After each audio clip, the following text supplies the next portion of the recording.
Hello everyone, welcome to another video, and in today's video we're going to be going through Liverpool's transfer plans because it seems as though everything is pretty much set in stone for how they're going to attack the summer. We're also going to look at the Salah, of course, trend, of course, Van Dijk contract situation, and just get into all of that juicy stuff. But before I begin, if you are new here, please hit the subscribe and the like as well. It will be greatly appreciated. So let's get into it, and it is firstly going to be Marc Guehi. A report from the Mirror, who are very reliable, they say Liverpool are set to beat Newcastle and Chelsea in the battle for Crystal Palace centre-half Marc Guehi.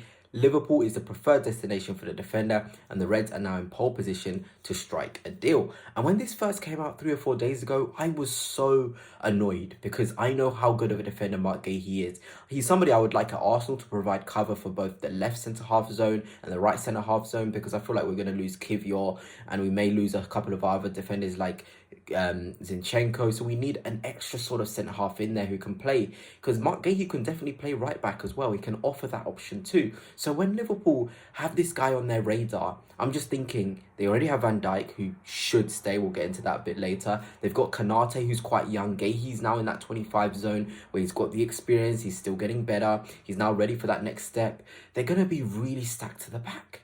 They are. And you're thinking maybe Gomez will leave this summer. I think it'll be finally his time to leave. Quansah is still up and coming. Is he there? The quality that Liverpool require? Many questions to be asked there. But Marc Guehi, he's a sure thing. I think anything around the 50 million mark is going to be a perfect deal for Liverpool. I certainly do think so. I hope they get this wrapped up for them. As a rival fan, I hope they don't get this deal wrapped up, because I think we all saw at the Euros the quality Marc Guehi has. And he can definitely help Arne Slot in the way he wants to play, because who knows, they may rock at the back with a Guehi, Konate, Van Dijk and Kirkes back four. That's really strong. I know Trent, that's another thing. Will he leave? Will he go? But Guehi as another option, with the way Slot wants to play, with that thing of centre halves at fullbacks, I feel like that's his sort of go-to as well. It'll be quite interesting. Also, another centre half, Nico Schlotterbeck, is on Liverpool's list of potential transfer targets this summer. Dortmund will want 50 million for his transfer, a sum that the Reds are willing to pay for him. So Schlotterbeck, a new name that's coming out from a pretty decent source, Sacha Tovaleri. And again, he provides cover at left back and centre half. So Liverpool will have so much cover across that back four. You think about Schlotterbeck and Guehi, I do probably think it'll be one or the other. But again, top prospects, top players who are now in that sort of age range where now they're ready to go and make the next step, challenge. And he suits Arne Slot football. He's got a brilliant pass, the switch, he's got it. We're talking about Van Dijk, who unfortunately looks like he may leave. He may not leave. Who knows? Today, PSG rumours came out. We'll talk about that. But I'm just thinking, Liverpool can look really, really good. This could be Liverpool centre-halves heading into next season. And it is so good. I think it will probably be the best in the Premier League. Schlotterbeck, Van Dijk, Konate and Guehi as your centre-half options after just winning the Premier League. Bolstering, rotations can happen more. Don't have to burn out these players. They're not injury-prone players as well. Schlotterbeck and Guehi, they give you this sort of authority and this confidence. They can play every single game as well. It will be brilliant for Liverpool. It really, really will. Versatility, tick. Quality, tick. Then you're just thinking, okay, consistency, tick as well. All these things would be absolutely incredible for Liverpool. So, yeah, when I saw those links come out for Schlotterbeck and Guehi, I was like, Liverpool mean business, although there's been a tricky week for them. Anyway, on to a bit of bad news for Liverpool fans, if you want to see it, is that PSG are all in on Virgil van Dijk. Liverpool won't break the bank to retain their captain, but they do want him to stay. And this is my biggest issue with FSG from a neutral standpoint. They don't build enough on Liverpool's successes. I think it was the transfer window following when they won the Prem. They brought just Thiago in, I think it was. You cannot win a Premier League and have that as your wing, though.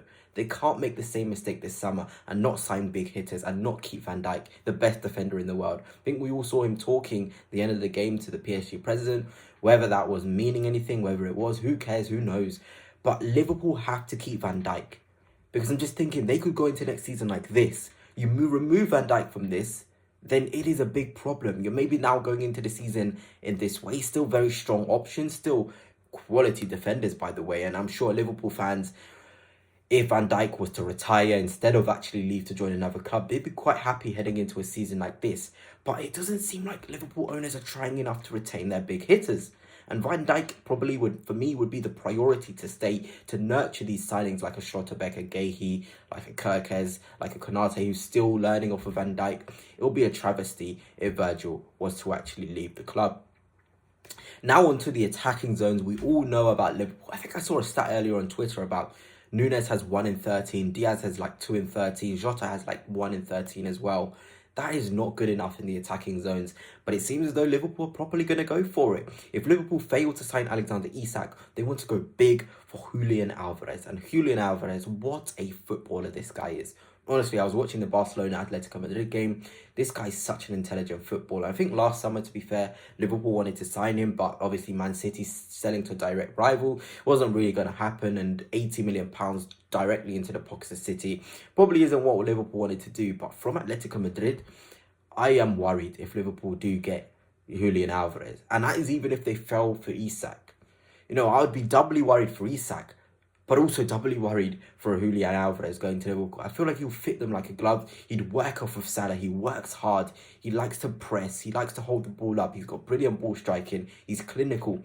All these things he has them. We all know about Isak and his qualities. But Julian Alvarez is not half bad for a sort of backup. And in terms of Isak, Fabrizio Romano, the most reliable source, has come out to say Liverpool have already made contact with people close to Alexander Isak. That is absolutely incredible. Liverpool are already putting the groundwork in. And as an Arsenal fan, I'm frustrated to hear this because I really want Isak to come to my club. But Liverpool, they're in a better position in the league. They have a fantastic manager like Arsenal do, to be fair. They're going to have a lot more attraction to a player because they've gone and done it. There's no guarantees Isak comes to us and he wins the Premier League. But Liverpool, they've already shown him, look, you can win a Premier League like us. I know a lot of people see like the league is not over and all of this. It is over, guys. Liverpool probably go on to win it, although there's little faith within me that my club can catch up. It does look set in stone. But looking at Julian Alvarez, looking at Isak, who they've already made contact to it, they look serious. Put the contract stuff aside, and Liverpool have some proper options for the window in summer. They can really build on and become a team that, like City, win and win and win and win and win, and show that they can compete on all 4 cylinders. I feel like that's the next step. On all 4 cylinders, compete to the highest level. And in terms of Mr. Alexander Isak and Julian Alvarez, very, very interesting in terms of their stats. Let's look at Julian Alvarez first. In the 24-25 season for Atletico Madrid, 23 goals, 5 assists in 44 games, 28 GA in 44 is absolutely brilliant. Basically a goal or assist every other game. And that's what you want to be seeing from an attacker. Yes, you can work hard, look fancy. Diaz does his nice stuff there. But are you scoring goals? Are you making things happen? Are you contributing to the team? The burden needs to go off of Mo Salah. And Julian Alvarez has shown for Atletico Madrid 7 goals in the Champions League and 1 assist. It's ridiculous. It's ridiculous. For a team which predominantly play in a defensive structure, he's still getting so many goals. 5 in the Copa del Rey, 2 assists as well. He is contributing to such a high level for a team which is defensive. Imagine a crash bang wallop team like Liverpool. I know Arne Slot's trying to play it slow this time and likes to power the ball, but Julian Alvarez would absolutely thrive. And of course, we know all about Isak. He's got the same 28 GA, but in 33 games. I mean, both are identical in terms of their goals and assists sort of stats. So Liverpool wouldn't be missing out on much. They'd get really quality strikers who can contribute. And the last thing as an Arsenal and rival fan is to see Liverpool bridge that gap and have somebody who can contribute with Salah. That's the big step for Liverpool. And if they do that and get either Alvarez or Isak, it is not looking good whatsoever. But anyway, that's it for now. Let me know your thoughts on any of the players in this video. What's your thoughts on the Trent, Salah, Van Dijk situation? Do you think Liverpool will tie it down? I hope they don't personally, but if they do, that'll be fantastic for them. Kirkes, I didn't talk about him much because he seems pretty much set in stone as probably the main guys that will probably be one of the first people through the door for Liverpool to fix that left-back area. But if you're a Liverpool fan, I'd be more excited at the prospect of a good window rather than scared of losing your big hitters, because things are looking good if Fenway actually do take the money out of the pockets and pay for the players I've talked about.